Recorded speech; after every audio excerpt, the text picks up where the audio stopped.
So right now we're going to change it up. We're going to do a little panel session focusing on issues that states have. So if Andy could join these two illustrious gentlemen up here, we're going to introductory remarks about what they've faced when they're doing their deck preservation projects, and then it's going to be up to y'all to, chime in and make this happen. So let's start alphabetically. Why don't they use this one, and let's do this alphabetically. So we'll go Arkansas, North Carolina, Texas. That works. Thanks, Dick. I'm Andy Naman. I'm the state heavy bridge engineer at Arkansas, and part of what we do is manage the inspection program and use the data from that to model bridge deterioration to make recommendations for how to spend money for our bridge inventory. And we're all familiar with life cycle cost curves, and one of the problems or complications of that is, as an engineer, I like to be able to calculate a right answer, and that's when you're talking about how much you put in replacement versus preservation, you're optimizing. There's not a right answer, there's just different answers. What do you want to optimize for? And we're not the only people in the state that get to decide how money's spent either. So you've got an aging inventory, a lot of them are getting calls about the public, weight restricted bridges, but our model showing you want to spend more money on preservation. So we've got to sell that to our administration and the public that yes, it's good to preserve a bridge that's in fair or almost good condition versus spending all of our money on our poor bridges. So that's one of the issues with preservation is finding that optimization curve for ourselves, the bridge experts, and then selling it to the other parties involved. And I guess I'll pass it on to Tim for you to explain some issues. All right, great. Thanks, Andy. Yeah, so in North Carolina, we really kind of have two basic bridge preservation avenues. The interstate maintenance program in our state is really driven by pavement conditions, and so those projects are typically selected by the pavement folks in those conditions, and so they'll select a project limits, and we get to do the bridge work within those project limits. And typically, it's one of those deals we're going to try to do everything we can, as much as we can at one time, because we don't know if we're going to get to come back and do very much robust stuff. And so, again, those kind of bridges are kind of pre-selected for us, if you will. The other avenue is our high-value bridge program. You've heard me talk about that, Save the Whales, all that kind of stuff like that. And so we are looking at those bridges, and again, those are things where we're really trying to do very robust, typically robust type of activities on those bridges, decks and otherwise. And of course, I think when we initially started the high value bridge program, we did a lot of worst first kind of things, but we're trying to get more into more of a work plan type of situation where we're looking at the bridges and the age, and maybe a bridge that's 10 years old. We're not going to do a hydro and a latex on that, right? We're probably going to do something like a silane or a healer sealer type of application. So we haven't got quite as sophisticated as we should be. I think everybody's working towards more of the work plan kind of thing for across their inventory. I mean, we haven't gotten to that yet, but hopefully we can do a better job towards that, so we can, again, doing more proactive stuff and not just reactive and the worst first kind of thing. So in Texas, I'd say we're really good about responding to emergencies, addressing issues where there is a problem, an apparent problem. There's sometimes there's sometimes a disconnect in priorities at Bridge Division, at central office, and even at the districts. Bridges are number one, right? Maintaining bridges are number one, but Texas has a very low percentage of structurally deficient or poor bridges, and so trying to say we need more money is sometimes comes at a disconnect. when you're looking at all of the assets and all of the, it's a difficult case to make that we need more money when we've got bridges, such a low percentage of poor bridges. Challenges that I'd say we have are when it comes to deck preservation actions or other preservation measures is once you need to close a structure, once traffic control is required, well then it's another discussion. Yeah, I want to maintain my deck, but I don't want to necessarily go through the troubles of lane closures or the disruptions to traffic. There was a slide I think we used in one of our presentations that you need to break an egg to make an egg omelet or something like that. So, you can't you have to expect that there's going to be some challenges, some difficulties, some hardships along the way. So that's been a continual challenge. Scope of work is another area that it's not always clear up front, so estimates can be a challenge. Getting accurate estimates. Graham mentioned yesterday that we almost welcome change orders. If it's an opportunity to address an issue, that's certainly an easy way to get ahead of potential issues. And then I guess just going back to funding priorities can be a challenge. So. Thanks, guys. So now we open this up to questions. So you all, these groups generally are not a bashful group. So raise your hand, and Nance will cover that side of the room, and I'll cover this side. I got one here, Nance, first. Say who you are first, and then if you want one person to answer it or others. This is John Sloan with AECOM, and Andy, I wanted to touch on something you said. You mentioned talking with folks higher up about investing in dollars and things like that. I mean, if you could just elaborate on that, I would love to hear how those conversations go. In particular, I guess the communication that if we actually preserve well, we're going to reduce the cost of the overall program because we're going to replace bridges less frequently and so on and so forth. How do those conversations go for you? It changes on a case-by-case basis, but one that's coming to mind now is, say, we wanted to do I think it was a Palmer overlay on a bridge that's not in a particularly high ADT area, but the deck was showing signs that it was starting to deteriorate or had a moderate amount of minor cracks. So we really wanted to cover it up because it's a route we salt a lot, and otherwise it's got a great substructure and lasts for a while. And it was just wasn't entertained because low ADT, it's good condition. Look at how many of these poor structures we have or weight-restricted bridges that we'd rather spend money on. We are, right now, I think, spending somewhere around 16 to 18% on preservation compared to replacement. So we're not quite to 80-20. We were there for a while, but it gets shifted around, and we do what we can with our recommendations.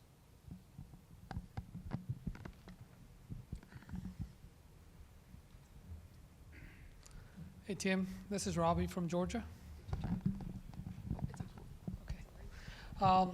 I'm interested to know what kind of preservation work you do on those corridor, like when the roadway maintenance selects you the corridor and you guys wanted to tag along with them to do preservation work, and how does the traffic control timeline works? Like what kind of activities that fits that timeline?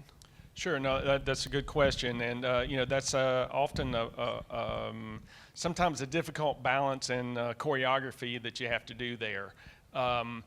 Depending on the nature of what you're doing for the bridges on the corridor, right? If it's something that's very straightforward and simple, like you're going to do a healer sealer or a siling type of application like that, the traffic control for that is pretty easy. It's typically still going to probably be at night, but a lot of times that's a little bit more easier. It's easier to kind of have that coordinated or have that done maybe at the same time when asphalt or pavement work is being done. So you could piggyback both activities under the same traffic control.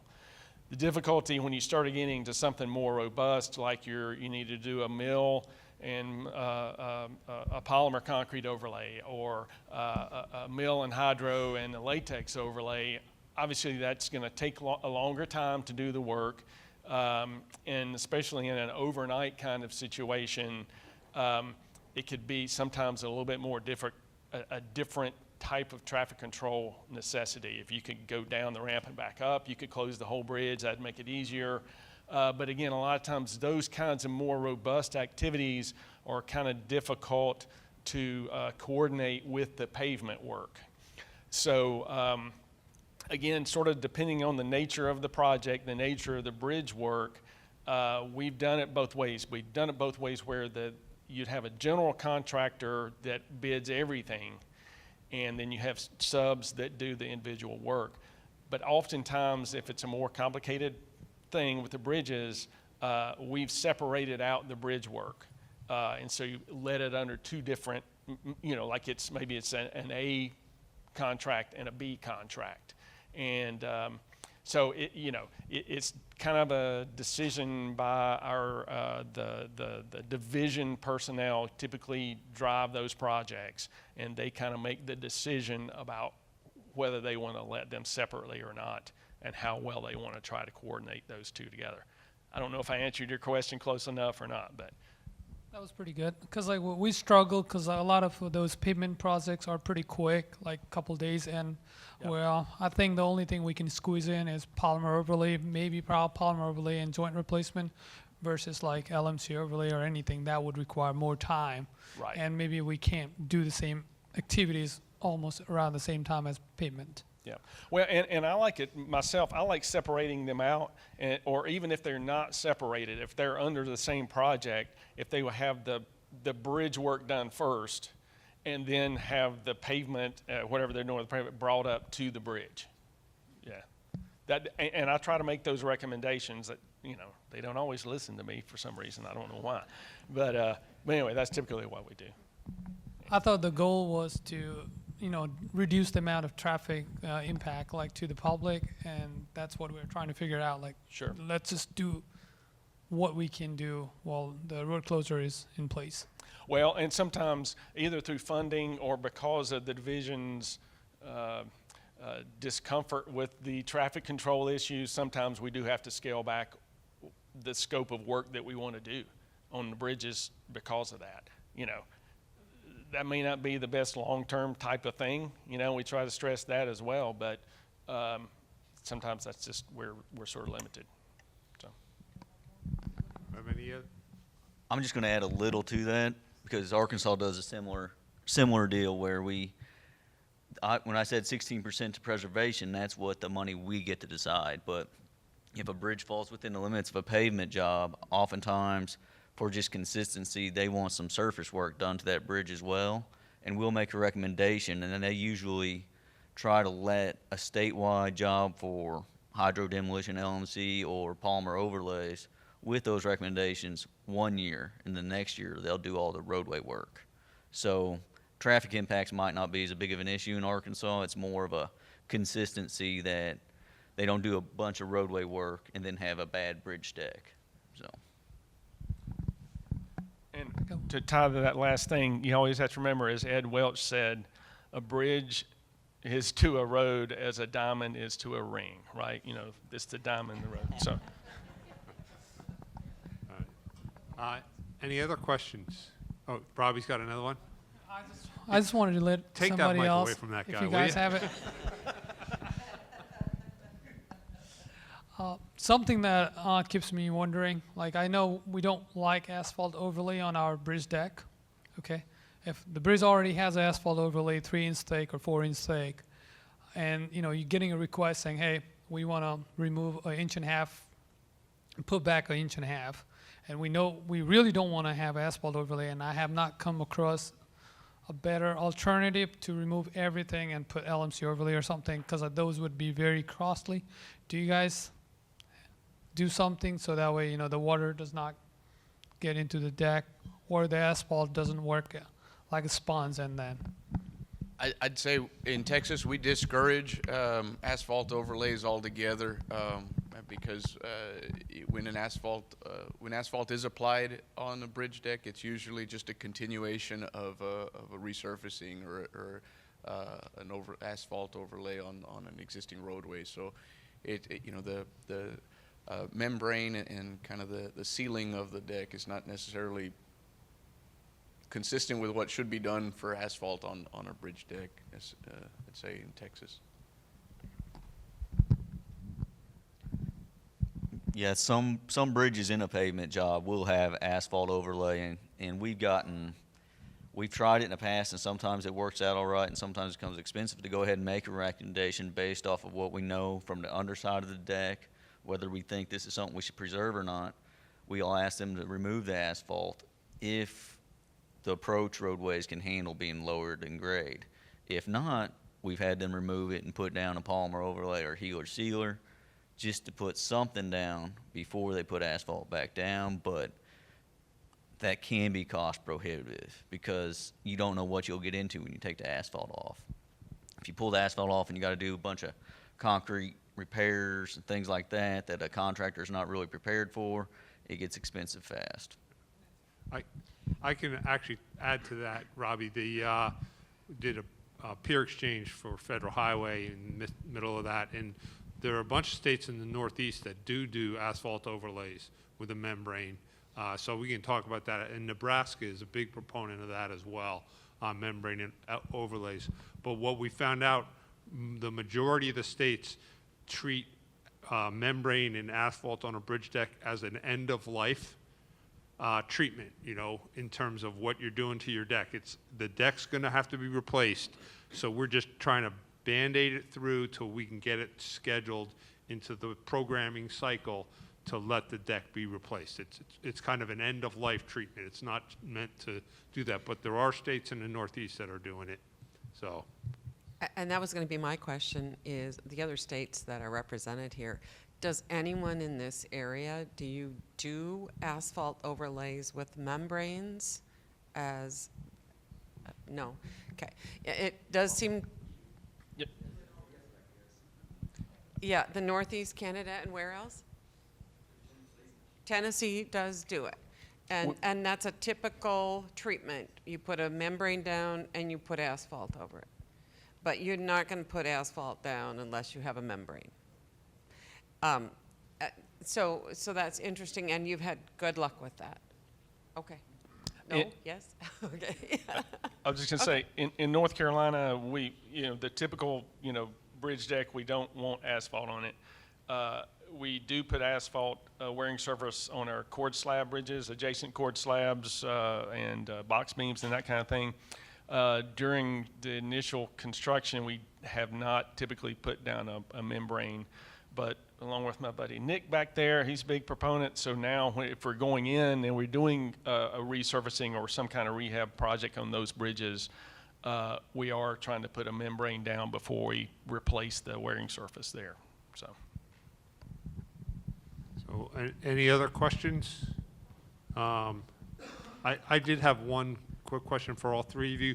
Can you talk about how you get the districts get involved, or your maintenance crews get involved in terms of helping you select your treatments for your bridge decks? Like, is there a process that happens, or do you basically come out from your bridge management system and this is what you do, or how has that worked? yeah, I'd say in North Carolina, typically it's more done through our central office, looking at the inspections, or maybe as we do a field scoping of the bridges, and depending on the age and where it is, we may do some chloride testing, different things like that to help guide us to the treatments we're going to make. There may be some situations, and I'm thinking about joints and those kinds of things, where we may talk a little bit more to our bridge maintenance folks in the local divisions to say, hey, we can put in a foam joint seal, or we do a silicone pourable silicone or something like that, and maybe get their preference on which one they would prefer to maintain and get some input. But the general overlays is not necessarily through the division folks. In Texas, I'd say a lot of the major initiatives come out of Bridge Division. The steel piling initiative for bridge preservation that Graham presented on, that's driven by Bridge Division, the central office. Our efforts to implement sealing on maybe corridor projects, that's something that's an initiative that's coming out of Bridge Division. So we'll be piloting that here probably this year sometime. And then we've got our, kind of modeling after North Carolina, the high-value bridges. We've identified a few bridges that we want to be proactive on, and so that's, again, an initiative that's being led out of Bridge Division. But the routine maintenance, for the typical bridges, for our standard bridges, that's a large part of that is coming out of the districts, identifying their own needs and requesting funding through one of 2 or 3 different funding program options to, so there's that, and we might recommend if a project is requesting, or if a district is requesting money for a particular bridge from one pot of money, we may recommend, you know what, it's probably better for this other pot of money based on the scale or what we expect the scale to grow to properly address the issues. In Arkansas, the districts have direct input on replacement funds for bridge replacement. They'll make recommendations just like we do, and then program management and our administration will take those recommendations and weight them based off of kind of evenly distributing the money across the state and taking care of the needs they see best fit. When it comes to preservation, that's pretty centralized. We have a lot of communication with the districts, so if it's a situation where there's a bridge deck with asphalt and we're going to recommend removing it, we'll have to communicate with the district to see if they think the approach roadways can accept that. They may go out and core it, see how the roadway, how much asphalt they have that they can lose off the approaches. And then we also have our inspectors, they're all state employees. They work for the districts and they know what would be a good polymer candidate. So there's a lot of communication, but it basically comes from central recommendations.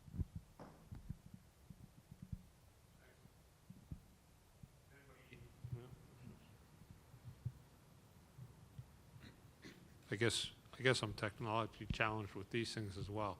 So we're right up against lunchtime. Why don't we give these 3 folks a round of applause. The preceding was produced by the National Center for Pavement Preservation. More information can be found on the web at pavementpreservation.org.